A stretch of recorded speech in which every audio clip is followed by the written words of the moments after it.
देखिबाको भयंकर बड़ बड़ आखि जी देखिबो ता होश उड़ी जीव देहरे रही 121टी हाड़ ब्रह्मपुर मिलिला अद्भुत माछ। दर्शक बंधु ब्रह्मपुर मिली अद्भुत माछ। हाँ आज्ञा गोपालपुर भारतीय प्राणी सर्वेक्षण केन्द्र एवं केरला स्थित national bureau of fish genetic research मिलित सहयोग में नूतन प्रजातिर माछ आरिओस्मा तमिलकम चिन्हट होइछि।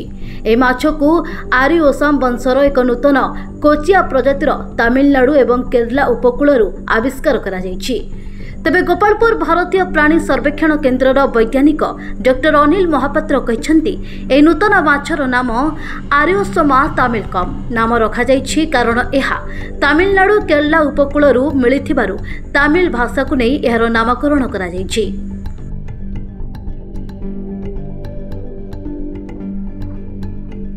दर्शक बंधु माछटी को तमिलनाडुर तुतकोड़ी मत्स्य केन्द्र ठारे 2021 मसीह केरल परमेशिवम काडेश्वरन को मिलिथिला।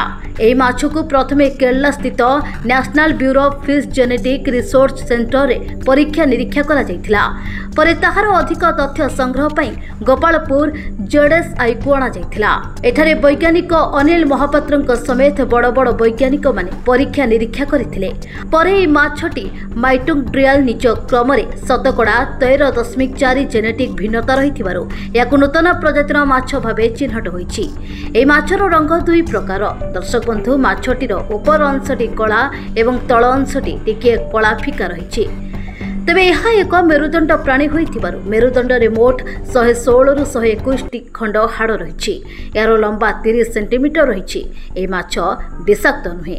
ए माछ गुडी को कुकुड़ा खाद्य भाबे व्यवहार करा जाय थाए। एमाने समुद्रर तल अंश रे बसवास करिथांती। तेबे यार संपूर्ण विवरणी अंतर्जातीय ख्याति संपन्न पत्रिका जू टाक्सा प्रकाश पाइथिबा एवं अधिक तथ्य संग्रह करा जाउथिबा नै जेडएसआई रो वैज्ञानिक डॉक्टर अनिल महापात्र कहछन्ती। ए माछटी एक्चुअली परमशिवम कोडेश्वरन नाम रे जने स्टूडेंट अछन्ती पीएचडी करथले सेटा कलेक्शन करथले डॉक्टर टीटी अजित कुमार जे एबे एक्टिंग डायरेक्टर अछन्ती एनबीएफजीआर रो से माने मते कांटेक्ट करथले से माने को आरिओस्मा डॉलिकोप्टेरम बोली के आइडेंटिफिकेशन कला परे मोपा को पठेथिले जेतो मोपा को पठेले मते लागला जे एटा डॉलिकोप्टेरम नुह गोटे अलगा स्पीसीज तापर मु सेमान संगे कथबार्ता हला परे तार डीएनए एनालिसिस सेठी करथले से माने एनबीएफजीआर कोची रे तापर डीएनए एनालिसिस कला परे हम जानबा पाइलु एटा संपूर्ण रूप नुआ प्रजातिर जीव जार जो स्पीसीज आम आगुरी भावुलु से स्पीसीज टू आर 14% डीएनए पार्थक्य थिला।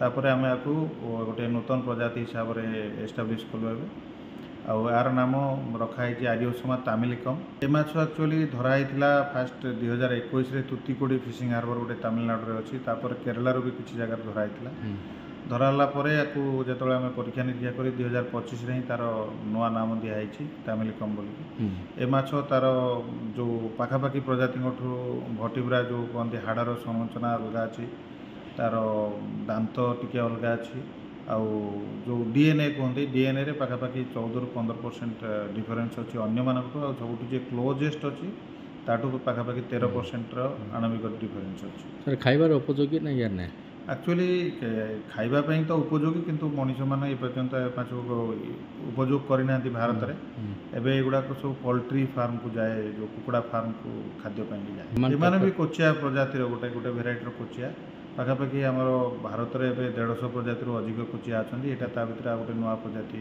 आविष्कार। ब्रह्मपुर किरण कुमार मिश्र रिपोर्ट ओडिशा भास्कर।